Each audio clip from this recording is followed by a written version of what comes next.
বাড়িঘর তো সাজানো কেন, হেনা কোথায়? একদিন সময় আসবে তোমার জীবনে, হয়তো তুমি এসে বলবা, চাচা বাড়িঘর তো সাজানো কেন, হেনা কোথায়?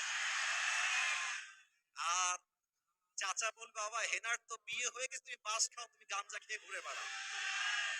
এটা আমি তোমাদেরকে মন প্রাণ থেকে বলছি, যুবক ভাইরা অলওয়েজ মাথায় রাখবা, পুরুষ মানুষ যতদিন টাকা কামাই করতে পারে সবার কাছে প্রিয় থাকে। আর যেই দিনে টাকা কামাই বন্ধ হয়ে যায়, আপন মানুষগুলো সব পর হয়ে যায়। টাকা কামাই করো হালাল ভাবে, অনেক বেশি ব্যবসা করো, চাকরি করো, উদ্যোগ নাও, প্রতিষ্ঠিত হও জীবনে। যদি মায়ের কাছে সেরা সন্তান হতে চাও, যদি বাবার কাছে সেরা সন্তান হতে চাও, যদি তুমি তোমার স্ত্রীর কাছে সেরা স্বামী হতে চাও, যদি তুমি তোমার সন্তানের কাছে সবচেয়ে প্রিয় বাবা হতে চাও, তুমি যদি বোনের কাছে সবচেয়ে প্রিয় ভাই হতে চাও, টাকা কামাই করা ছাড়া কোনো গতি নাই যুবক ভাইরা। বলো বলো বলো। जब जेब में पैसा होता है तो पराये भी अपने हो जाते हैं, और जब जेब में पैसा नहीं होता तो अपने भी पराये हो जाते हैं।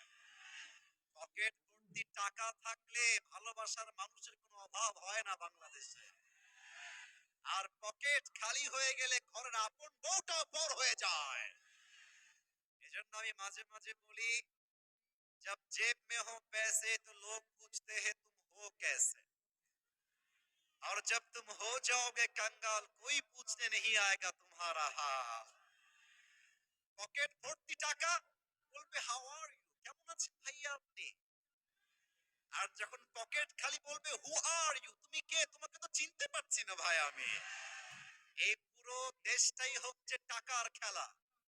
এই টাকার জন্য হাজার হাজার যুবক তার পছন্দের মেয়েকে বাংলাদেশে বিয়ে করতে পারে না। এবং এই টাকার জন্য, আমি মেয়েদেরকে অসম্মান করে কথা বলছি না, সব মেয়েকে আমি আসিফ এক পাল্লায় মাপি না। অনেক মেয়ে টাকা দেখলে,